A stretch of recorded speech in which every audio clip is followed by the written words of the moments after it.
এমন মানুষের সংখ্যা খুবই কম রয়েছে। টাইটানিক জাহাজ সেই সময় সবচেয়ে বড় জাহাজ ছিল।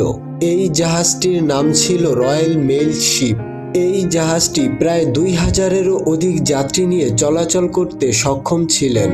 হোয়াইট স্টার লাইন কোম্পানির উপর এই জাহাজটি নির্মাণের দায়িত্ব ছিলেন। এটি একটি ব্রিটিশ শিপিং কোম্পানি ছিল, যা প্রায় 3000 কর্মীর একটি টিম মিলে জাহাজটি নির্মাণ করেন।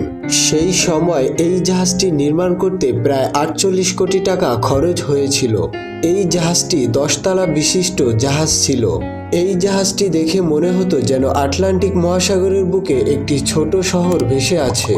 টাইটানিক তখনকার সময় পৃথিবীর সবচেয়ে দ্রুতগতি সম্পূর্ণ জাহাজ ছিল, আর এটাই ছিল তার অন্যতম একটি বিশেষত্ব।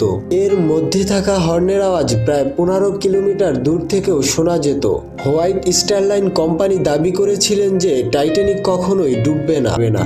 টাইটানিকের এই মর্মান্তিক কাহিনী তারা কল্পনাও করতে পারেনি। ইতিমধ্যেই জাহাজটি সাউদাম্পটন থেকে বেশ অনেক দূরে এগিয়ে এসেছে। সমুদ্রের চারদিকে দ্রুত গতিতে বাতাস বইছিল, যার ফলে আবহাওয়ায় হালকা শীত অনুভব হচ্ছিল। সেই সময় টাইটানিকের ফার্স্ট অফিসার টাইটানিকের স্পিড বাড়ানোর আদেশ দেয়, যাতে টাইটানিক সময়ের পূর্বেই আমেরিকা পৌঁছিয়ে যাত্রী এবং মিডিয়াকে অবাক করে দিতে পারে।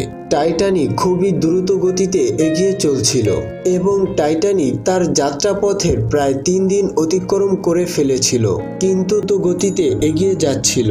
আর সময়টি ছিল 14 এপ্রিল। আশেপাশের সামুদ্রিক প্রকৃতি ছিল খুবই ঠান্ডা খেয়ে যাবে।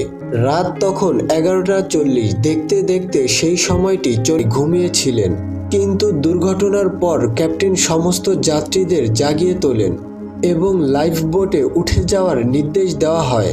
যদিও জাহাজে যাত্রীদের সুরক্ষার জন্য 40টি লাইফ বোট থাকা জরুরি, কিন্তু অদ্ভুত বিষয় হলো সেখানে মাত্র 20টি লাইফ বোটই ছিল, কারণ তারা মনে করতেন টাইটানিক কখনোই ডুববে না। এই রকম পরিস্থিতিতে জাহাজ থেকে একাধিক রকেট আকাশের দিকে ছোড়া হয়, যাতে এটা দেখতে পেয়ে অন্য কোনো জাহাজ সাহায্যের জন্য এগিয়ে আসতে পারে, কিন্তু তার আশপাশে কোনো জাহাজই ছিল না।